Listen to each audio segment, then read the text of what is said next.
Anime fans, One Piece fans, what is good? The answer to that question, of course, is One Piece. One Piece is what's good, and today we're going to be talking about Kaido's true motives for wanting to destroy the world.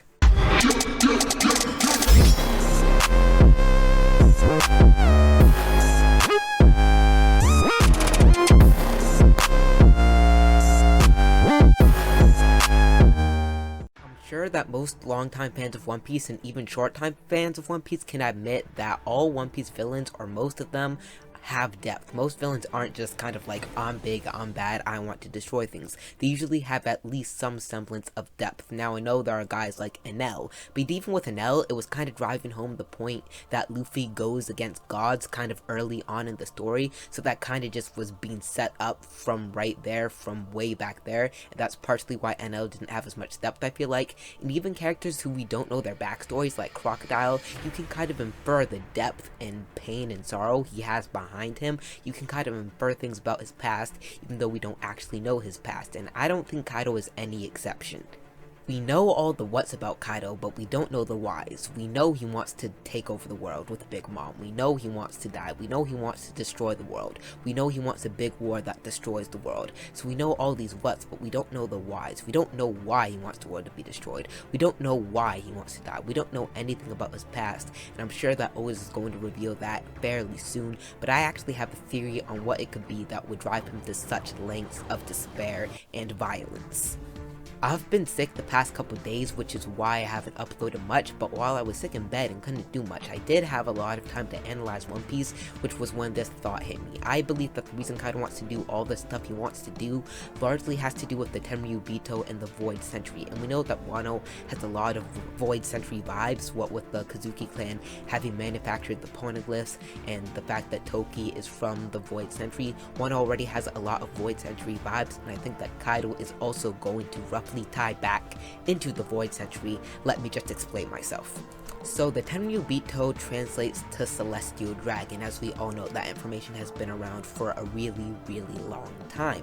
Now I always wondered, what does the dragon part of the name have to do with anything? Like, why dragons? Is it just to showcase their power in their name, because dragons are very powerful in Japanese mythology, just to say that the Celestial Dragons are on the tier of actual dragons? But I was thinking maybe it's a step further.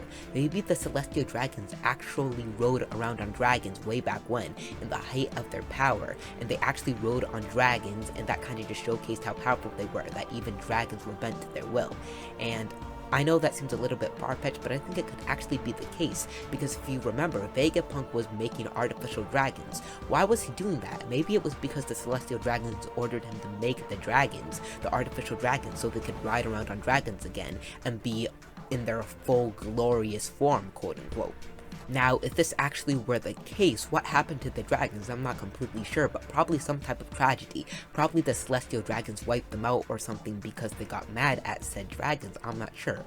But that's where Kaido comes in. So we know that Kaido is the king of beasts, he's the strongest creature alive. Most people just assume that he ate a dragon devil fruit, but I actually believe he did not. I think he might actually be a dragon who ate a variation of the human fruit, probably the Oni model or something like that. The reason being because when we saw Kaido's abilities, his devil fruit was not named, and that's not normal. When Big Mom's abilities were revealed, we saw her devil fruit name. When King's abilities were revealed, we saw his devil fruit name. When Queen's abilities were revealed, we saw his devil fruit name. When Jack's abilities were revealed, we saw his devil fruit name, and so on and so forth. But we saw Kaido's full glory, we saw his full power in all its splendor, and a really cool drawing, but his devil fruit was not named, and that's not something Oda normally does. So I'm thinking it might be because he is actually a dragon, not somebody who ate a dragon devil fruit. And if that's the case, we know that dragons live a really long time in Japanese mythology and Chinese mythos and all of that. So it could be that Kaido was one of the last dragons that worked for the Celestial Dragons, who the Celestial Dragons rode around on.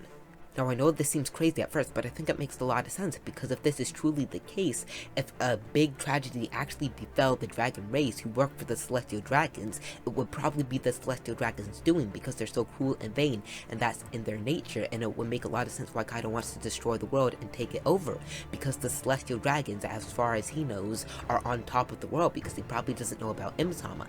So just the fact that he wants to destroy the world and take it over, who's at the top of the world? The Celestial Dragons. So if he destroys the world, world. It's akin to destroying the celestial dragons as well as taking it over. So that's just something that would make a lot of sense if that were truly the case, and if his race was actually enslaved or worked for the celestial dragons, and then the celestial dragons did something harmful to them or did something that led to their demise. Now I know a big hole in this theory is the Rock's Pirates, because when we saw the flashback, Kaido looked really young, not somebody who had been around for a long time, but it could be something like Orochi, where that guy poisoned Orochi's mind and gave him all these ideas and whispered in his ear. Even though Orochi had never experienced the things that happened to the Kurozumi clan, his rage was bred against the Kazuki clan and his hatred was kindled against them, even though they didn't do anything to him specifically, and the guy just kind of cultivated Orochi into a hateful monster. Could have been something like that, or whoever raised Kaido another dragon, or maybe somebody who wasn't even a dragon and found Kaido, who hated the celestial dragons, bred Kaido's rage against them and made Kaido hateful of the celestial dragons and sorry and sad about the family he never had, which would be why he's drunken and wants to kill himself and stuff like that. Even though it could be that Kaido just looked younger, but he actually wasn't that much younger. But that's just a thought, that it could have been somebody kindling Kaido's hatred against the celestial dragons if this theory actually turned out to be true. So that's the little theory I thought of when I was sick in bed. Comment down below whether or not you think this theory is plausible and could have actually happened. Thanks for watching. If you enjoy my content, and only if you enjoy my content, like this video, subscribe and turn on notifications for more One Piece content, and share this video if you found it enjoyable or enlightening or something like that. I will see you in the next video.